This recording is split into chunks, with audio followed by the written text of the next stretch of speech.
जी good afternoon, नमस्कार, जयराम जी की कैसे हैं आप सब। और एक बार मैं ट्राइपॉड सेट कर दूँ फिर आगे की बात करेंगे हम। तो अब बनाएंगे रोटी, दोपहर का खाना मतलब लंच। ठीक है, मेरे को लंच याद आते ही एक जोक याद आया। एक लेडी है ना मेरे जैसी समझदार, दोपहर में अपने हस्बैंड को खाना डालने लगी, खाना परोसने लगी मतलब, और बोली लो डिनर कर लो। बोले गंवार कहीं की, दोपहर में लंच होता है डिनर नहीं होता। बोले ओए ज़्यादा दिमाग मत चला, रात की बासी है, डिनर ही है। ठीक है, तो ये मेरे को लंच बोलते याद आया। अब आपको बना रोटी और चटनी मैंने सुबह बनाई थी लहसुन की, और एक टिंडे की सब्जी है। तो टिंडे की सब्जी रोटी चटनी बढ़िया वाला कॉम्बिनेशन हो जाएगा, साथ में छाछ। और ये दूध रख देते हैं फ्रिज में, गाय का है। अंगूर खा लो, अंगूर खा लो, अंगूर। रोटी ना खाओ, रोटी अंगूर इतनी देर होगी। देर तो है, 1 घंटा हो गया मेरे को बोलते हुए कि भाई रोटी बनाते हैं। अब बना रही हूँ, लेट हो गई। सब्जी की बनाई थी तुम? टिंडा बनाया, लहसुन की चटनी बनाई। टिंडा ना, लहसुन और लाल मिर्च की चटनी देगा वो खाली। खाओ अभी तो क्या करता हो।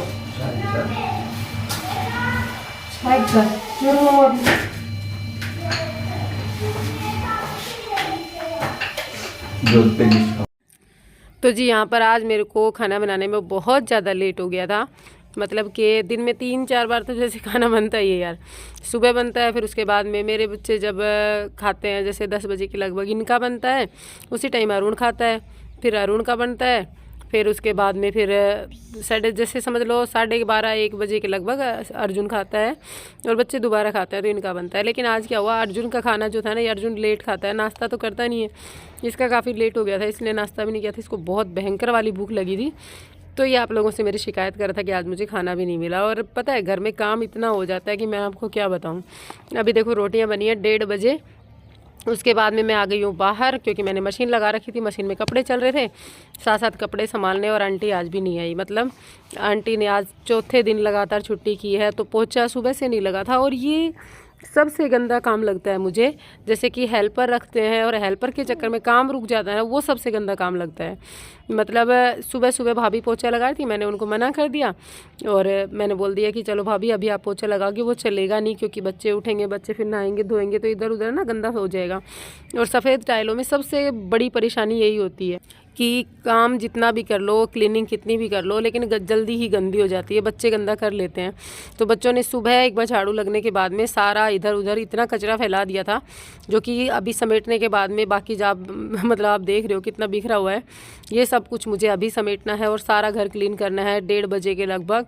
और मेरा काम ख़त्म होते होते वही 2:30 बज गए थे। और भाभी आज भी आते ही मेरे को बोल रही थी दीदी आप बहुत ज़्यादा परेशान हो रहे हो, मैं क्या करूँ, मैं छुट्टियाँ कर लूँ क्या।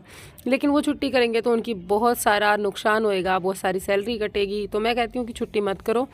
सैलरी कटना भी और छुट्टी करना, जैसे वहाँ पे भी तो स्टूडेंट्स हैं जिनको पढ़ा रही हैं भाभी, उनका भी लॉस होता है। जैसे एक टीचर जब छुट्टियाँ करता है तो फिर बच्चे किस तरीके से पढ़ते हैं आप सबको पता ही है। बच्चे तो नहीं हैं कॉलेज में, तो जैसे बड़े होते हैं, फिर भी बच्चे ही हैं भाभी के लिए, तो वो स्टूडेंट्स का नुकसान होता है। ये सोच करके मैंने बोला नहीं आप छुट्टी नहीं करोगे, आप रेगुलर रखोगे, जितना हो सकता है हम मिलकर ही अरेंज कर लेंगे। तो भाभी ने मेरे को आते फिर बोला दीदी आज आप बहुत परेशान हुए, क्योंकि आपको फिर से 2:30-3 बज गए, आंटी नहीं आ रही हैं, आंटी के लिए कुछ करते हैं, कोई चेंज करते हैं। लेकिन फिर ये नहीं यार, एक जो आ रही हैं वो बहुत लंबे समय से आ रही हैं, साल भर हो जाएगा उन्हें आते हुए, और हमारे घर में वो सूट हो चुकी हैं, तब दूसरे किसी को बुलाने का मन भी नहीं करता। तो ये सोच करके मैंने बोला कि मेरे लिए 2-4 दिन के लिए आप उनको चेंज मत करो, मैं एडजस्ट कर लूँगी। फिर धीरे धीरे वो आंटी टाइम पे आना शुरू हो जाएंगी, क्योंकि उनके घर में प्रॉब्लम है, अभी उनकी बहू के बेटा हुआ है, जिसके कारण से छोटा बच्चा होने के कारण उनका काम लेट हो रहा है। तो आप उनको चेंज नहीं करो, वो थोड़े दिन बाद में रेगुलर हो जाएंगी, जब तक थोड़ा सा। तो जी बीच में आ गया था आरती का फ़ोन वॉइस देते समय, तो बीच में वॉइस रह गई। तो मैं क्या कह रही थी कि आंटी बाद में रेगुलर हो जाएंगी, तब तक थोड़ा सा दिक्कत होगी, लेकिन उसको हैंडल कर लेंगे। और ये देखो शिवांश जो है ना, एक ये और एक श्री, ये दोनों बिल्कुल भी नहीं मानते हैं। इन दोनों की चप्पलें जूते हैं ना, ये 10-10 मिनट बाद में वहीं पर मिलेंगे मुझे आंगन के बीच में। और शूरेक हमने बनवाए नहीं है अभी, तो शूरेक वाले चप्पल जो होते हैं ना, वो जूते भी ये निकाल के ले आते हैं, दोनों के दोनों एक जैसे हैं। तो अभी देखो बाहर से झाड़ू मैंने लगा दी थी, कपड़े सारे निचोड़ करके आप सीढ़ियों में देख रहे होंगे, टब भरा रखा है मुझे सुखाने अभी। तो तब तक मैं लगा लेती हूँ पोछा।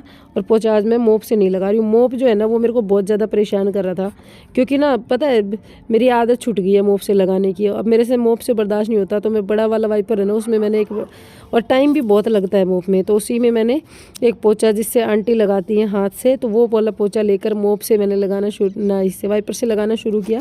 और आज मैंने महसूस किया कि मोप का पोछा है ना उसमें और इस वाइपर के पोछे में बहुत ज़्यादा अंतर है। मतलब ये वाला ज़्यादा क्लीन लगता है, इसमें ज़्यादा सफाई आती है, और मोप से जो लगाती हूँ उसमें उतनी सफाई नहीं आती। मुझसे ऐसा हो रहा है, बाकी सबका तो भई अपना अपना अलग होता है, मेरे से तो इसी में ज़्यादा सफाई हुई है।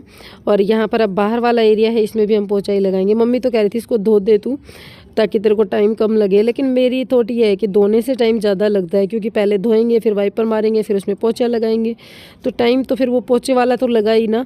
नहीं तो अगर मैं टाइम पे पोछा नहीं लगाऊंगी तो फिर जैसे मेरी मम्मी के हाथ की हड्डी टूटी, तो उसका मेन कारण भी यही था कि पानी गिरा हुआ था और उसके ऊपर टाइल में, सामने बाथरूम आपको दिख रहा है ना, इस बाथरूम के बाहर पानी गिरा था, यहीं पे मशीन लगी थी, मशीन हटा दी थी, थोड़ा सा पानी गिरा रह गया था, उसके ऊपर मम्मी का पैर रखा गया और मम्मी फिसल गई। और इतनी बड़ी ये जो दुर्घटना है ना ये हमारे साथ घट गई। मतलब कि इतना बड़ा पंगा जो है ना वो सिर्फ और सिर्फ इसी छोटी सी मिस्टेक के कारण हुआ। तो अब ऐसा नहीं करेंगे। और ये देखिए काम पूरा करने के बाद में 3-3:15 बजे भाभी आने के बाद में भाभी को श्री संभला के, मतलब भाभी को श्री पकड़ा दी कि भाभी पकड़ो अपनी अमानत। और हम निकल लिए दोनों बहन भाई मार्केट से पैसे निकलवाने थे। बड़े भाई ने कहा था कि कुछ पैसे निकलवा लेना, जो तेरा मन करे वो तू लेकर आना, लेकिन मैं आप लोगों से बताऊंगी आगे वीडियो में कि मैं क्या लेकर आई। फिर कभी पैसे मेरे को भाई ने एटीएम पूरा पकड़ा दिया था कि जो मन करे ना वो तू शॉपिंग करके आ, जैसा तेरे को चाहिए वो लेकर आ। लेकिन मैं क्या लेकर आई और क्या मैंने शॉपिंग की और क्या मैं अपने ऊपर खर्च करके आई, वो तो मैं आपको क्या ही बताऊं। वैसे आप लोगों के ऊपर छोड़ती हूँ, आप लोग गैस करना कि मैंने कितना कुछ खर्च किया होगा और कैसी मैं हूँ, आप लोग मेरे को जानते हो। यहाँ पर मैंने ये देखो पैसे निकलवा लिए हैं जितना मुझे चाहिए थे, लेकिन फिर भी मैंने वापस ले आई मैं इनको कितना कर।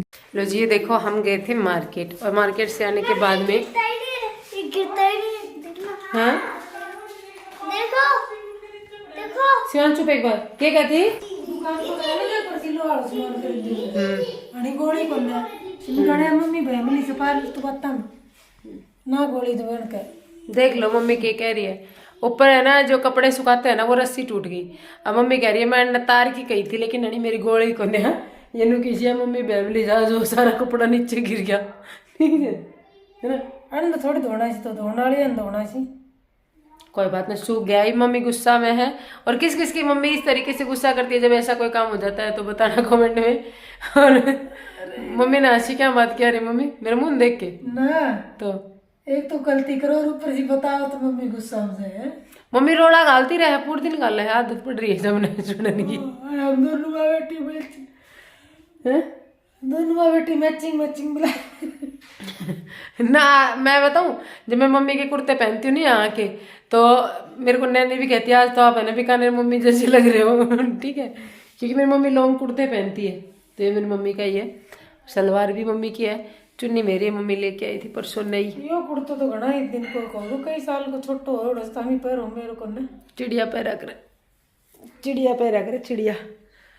और अर्जुन बना रहे है चाय, भाभी गई है कपड़ा तारण। भाई चाय पीऊंगा, चाय पी के फिर दोबारा से एनर्जी आओगी। और मैं बाजार गई थी, मतलब मार्केट गई थी, तो आप समझ गए होंगे। एक तो ये थ्रेडिंग करवा के मेरी और देख बुरकटी बनवाए के लिए हो गया देख जमानो बुढ़ापा में कित जाऊंगी बुरकटा बनवाए कि मैं ना बनानी चाहिए।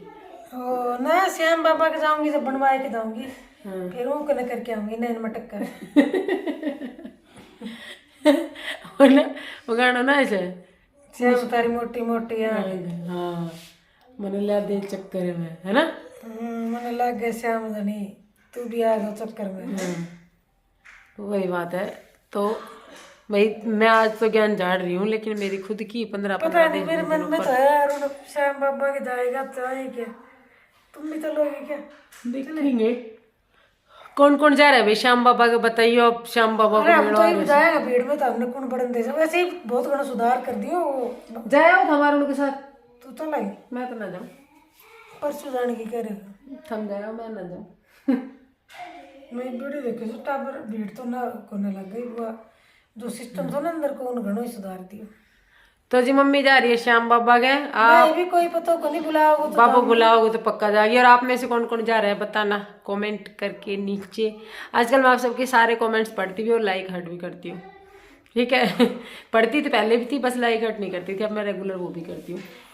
और अब मेरी मम्मी नींद आने लगी, बोर हो चुकी है, तो चलो फिर मैं भी उठ जाऊँ, ये मेरी बक बक्सी बोर हो जाए। बोर तेरी बात है ना, था मैंने चाय प्या प्या के बिगाड़ दी। चाय पिया पिया के बिगाड़ दी मम्मी ने। आज नु कह रही है मेरी चाय मत बनाओ, मैं चाय पी पी के बिगाड़ दी, तब मैं चाय नहीं पीऊंगी अब। लेकिन हम चाय बनाएंगे, मैं और अर्जुन पियेंगे तो मम्मी भी पिएगी। ठीक है मम्मी, लेके आऊँ मैं, बनाने वाला हो चाय 5 मिनट में, ठीक है।